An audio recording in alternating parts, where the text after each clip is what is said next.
ಕೊಲ್ಯದ ಸಂತ ಜೋಸೆಫರ ಜಾಯ್ಲ್ಯಾಂಡ್ ಆಂಗ್ಲ ಮಾಧ್ಯಮ ಶಾಲೆ ಮತ್ತು ಕೋಟೆಕಾರಿನ ಸ್ಟೆಲ್ಲಾ ಮೇರೀಸ್ ಕನ್ನಡ ಮಾಧ್ಯಮ ಶಾಲೆಗಳಿಗೆ ಕಳ್ಳರು ಕನ್ನ ಹಾಕಿದ ಘಟನೆ ನಡೆದಿದೆ.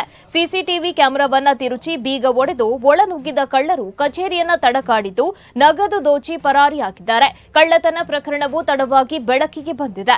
ಎರಡು ಶಾಲೆಗಳಲ್ಲೂ ಸಿಸಿಟಿವಿ ಅಳವಡಿಸಲಾಗಿದ್ದು ಕಳ್ಳರು ಕ್ಯಾಮೆರಾಗಳನ್ನ ಬೇರೆ ದಿಕ್ಕಿಗೆ ತಿರುಚಿ ಚಾಲಾಕಿತನ ಮೆರೆದಿದ್ದಾರೆ. ಕೊಲ್ಯ ಜಾಯ್ಲ್ಯಾಂಡ್ ಶಾಲೆಗೆ ಮೂರನೇ ಬಾರಿ ಕಳ್ಳರು ಕನ್ನ ಹಾಕಿದ್ದಾರೆ. ಈ ಹಿಂದೆಯೂ 2 ಬಾರಿ ಶಾಲೆಗೆ ಕಳ್ಳರು ನುಗ್ಗಿದ್ದು ನಗದು ಕಳವುಗೈದಿದ್ರು.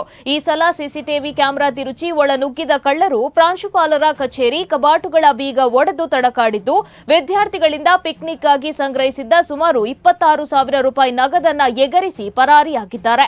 ಕೋಟೆಕಾರಿನ ಸ್ಟೆಲ್ಲಾ ಮೇರಿ ಶಾಲೆಗೂ ಕನ್ನ ಹಾಕಿದ ಕಳ್ಳರೋರ್ವನು ಸಿಸಿಟಿವಿ ಕ್ಯಾಮೆರಾಕ್ಕೆ ಮುಖ ಕಾಣದಿರಲು ಮ್ಯಾಟ್ ಅನ್ನು ಅಡ್ಡ ಹಿಡಿದು ಮುನ್ನುಗ್ತಾ ಇರುವ ದೃಶ್ಯವು ಸಿಸಿಟಿವಿಯಲ್ಲಿ ದಾಖಲಾಗಿದೆ. ಸಿಸಿಟಿವಿ ಕ್ಯಾಮೆರಾ ತಿರುಚಿ ಕಚೇರಿ ಸ್ಟಾಫ್ ರೂಮ್ನ ಕಪಾಟುಗಳನ್ನು ಒಡೆದು ತಡಕಾಡಿದ ಕಳ್ಳ ಪ್ರಾಂಶುಪಾಲರ ಕೋಣೆಯಲ್ಲಿ ಸಿಕ್ಕ 3,000 ರೂಪಾಯಿ ನಗದನ್ನ ಕದ್ದೊಯ್ದಿದ್ದಾನೆ. ಸ್ಥಳಕ್ಕೆ ಉಳ್ಳಾಲ ಪೊಲೀಸರು ಭೇಟಿ ನೀಡಿ ಪರಿಶೀಲನೆ ನಡೆಸಿದ್ದಾರೆ.